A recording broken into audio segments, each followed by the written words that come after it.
여러분 안녕하십니까? 오늘도 참으로 좋은 날입니다. 여호와의 영광이 여러분 속에 충만하시기를 바랍니다. 저는 오늘 여러분과 함께 요한 1서 2장 7절로 8절의 말씀을 가지고 율법은 필요한가라는 제목으로 은혜를 나누고자 합니다. 오늘은 매년 맞이하는 제헌절입니다.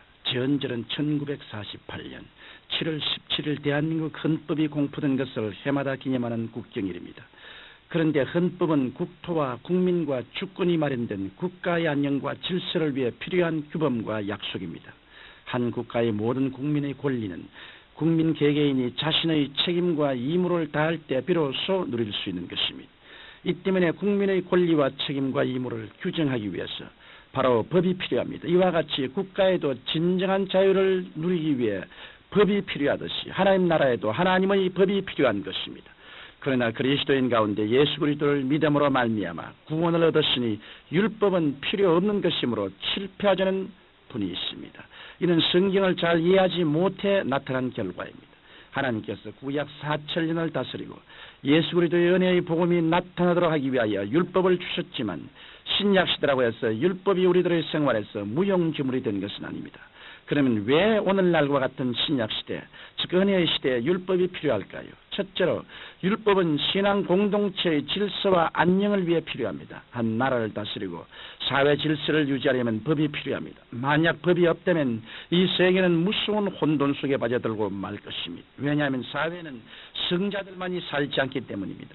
이 사회는 하나님 앞에서 완전히 타락하고 공중권세를 잡은 악의 영들에게 마음과 행동이 붙잡혀 육신의 정욕과 안목의 정욕, 이생의 자랑을 쫓아 사는 사람들로 꽉 들어차 있습니다. 이러한 사회에 법이 없다면 약육강식의 정글이 되고 말 것입니다. 나라와 사회에 법이 있어야 질서가 유지되고 공중생활을 하며 발전할 수 있는 것입니다. 그래서 사도 바울은 로마서 13장 1절로 2절에 각 사람은 위에 있는 권세들에게 굴복하라. 권세는 하나님께로 나지 않음이 없나니 모든 권세는 다 하나님의 정하신 바라. 그러므로 권세를 거스리는 자는 하나님의 명을 거스름이라고 말씀하시던 것입니다. 그러므로 오늘날 사회가 불안전한 상황이라 할지라도 그 나라를 다스리는 정치적 권력자는 위에서 세우게 됩니다. 어떤 나라이든 간 권력은 위에서 준 것입니다. 하나님은 사회의 질서와 안녕을 위해 권력을 주셨습니다. 그러면 법 아래 사는 우리는 어떠한 삶의 태도를 취해야 할까요?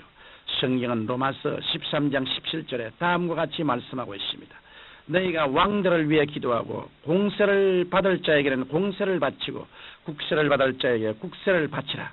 혹시 권력에 순종하여야 한다면 히틀러와 스탈린같이 교회를 핍박하는 이러한 권력에도 순종해야 합니까? 라고 물으실 분이 계실지 모르겠습니다.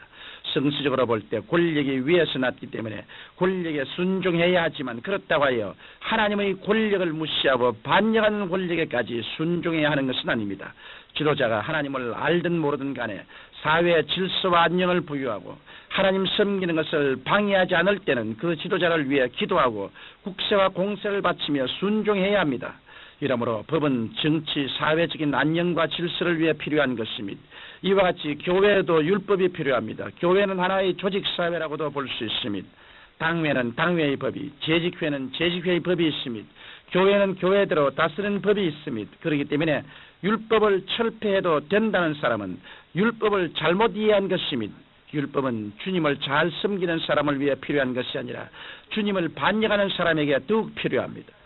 창경원의 쇠창살이 사나운 짐승이 우리에서 나와 사람을 해치는 것을 막듯 사자와 곰처럼 날뛰는 사람들을 쇠창살로 보호하여 대중이 안심하고 살 수 있도록 하기 위한 하나의 제재가 바로 율법인 것입니다. 둘째로 율법은 훈계하고 가르침에 있어서 필요합니다.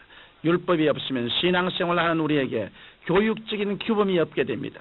하나님이 율법을 주신 까닭은 교육적인 지표를 제시하기 위한 것입니다.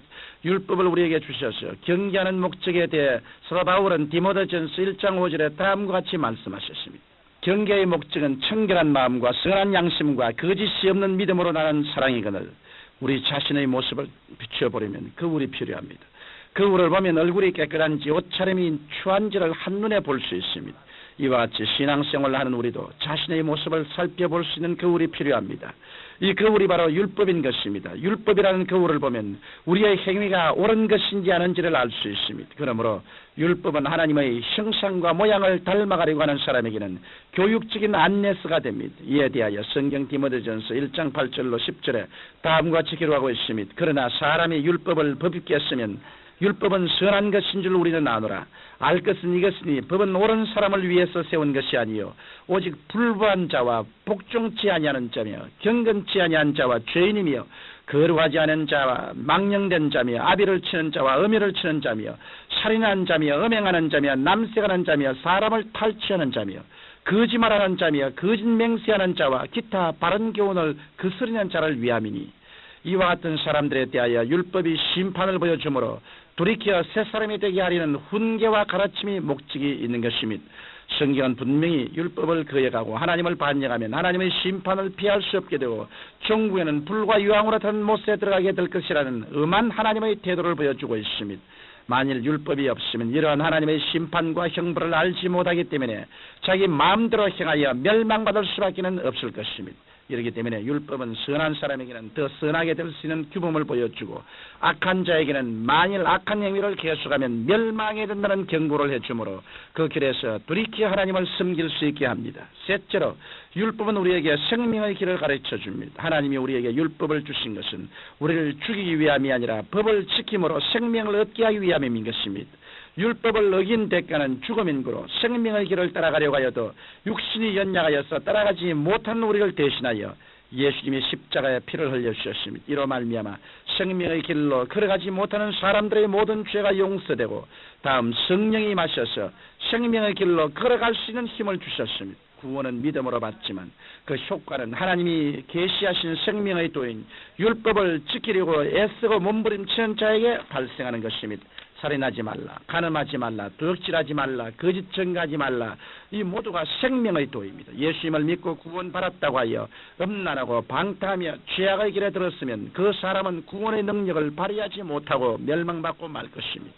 율법은 우리의 신앙 공동체의 질서와 안녕을 위해서 훈계와 가르침을 위해서 그리고 이 세상 끝까지 생명의 길을 갈 수 있게 하기 위하여 필요한 것입니다.